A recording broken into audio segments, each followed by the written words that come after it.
Balik sa GMA Regional TV Live, mga kapuso, karong buntaga sa Spotlight.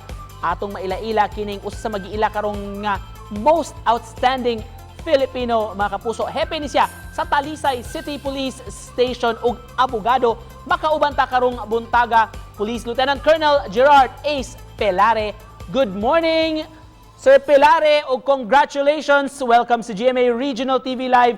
Kumusta ka karong buntaga, sir? Good morning, Nick. Thank you. And good morning also sa mga nagtanaw aning imong sikat nga program.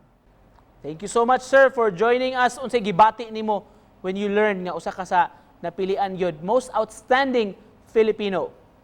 Nalipay ta kay na-recognize ang atong project diri sa Talisay, and of course maka-influence pud ta sa other police stations to follow the same strategy that we have here in Talisay, especially in the fight against illegal drugs and crimes. No, it's an honor for me, and I am very thankful for the award. With God's grace, no, napili ang atong gibuhat.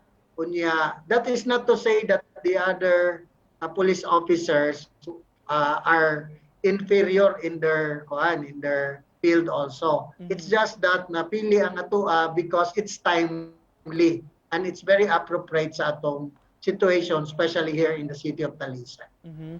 Anita sa inyong pag-responde karon, of course, kitang tanan nagsagubang pag yung pandemya, nagkataas ang mga kaso. Kumusta ang COVID response sa ito? Unsay abag sa Talisay City Police Station, sir?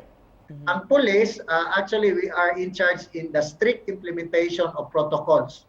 So, kinahanglan nga na ang pulis sa dalan, mag-enforce sa social distancing, sa wearing of face mask, unya manako pagdili mo patuo. Mm-hmm. So, of course, ang atong unang approach is panghatag tag face mask pag walay face mask, but bisan og na sila face mask unya dili sila mo suot silang face mask, that's the time that we will enforce the law. Balik tani sa imong recognition nga nadawat rong bag-o, sir, how do you manage kuno to perform an excellent job as a police chief sa Dakbayan sa Talisay? Unsa may sikreto, sir?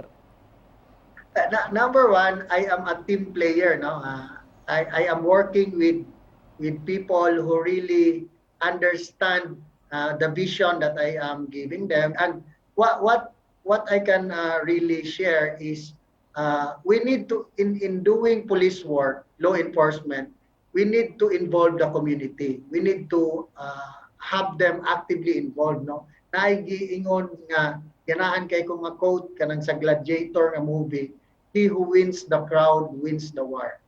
All right, in closing, unsay mensahe nga buti mo ipaabot sa atong mga Talisaynon o sa atong mga Sugbuanon, mga nagtan-aw nato orong buntaga, sir? Magpasalamat ko personally kay I will not win the award without the help of the community. Of course, my colleagues in the city of Talisay Police Station, akong mga senior officers sa PNP o ang members sa community. Salamat ko because they are helping me in our mission to enforce the law.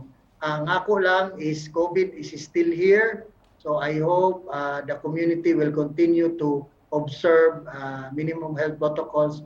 Hope they will not be part of the problem, but they should be part of the solution. Congratulations sa mga kapuso. Usa sa giilang nga most outstanding Filipino karong tuiga, Police Lieutenant Colonel Gerard Ace Pelare. Daghang kayong salamat, sir. Thank you, Nate.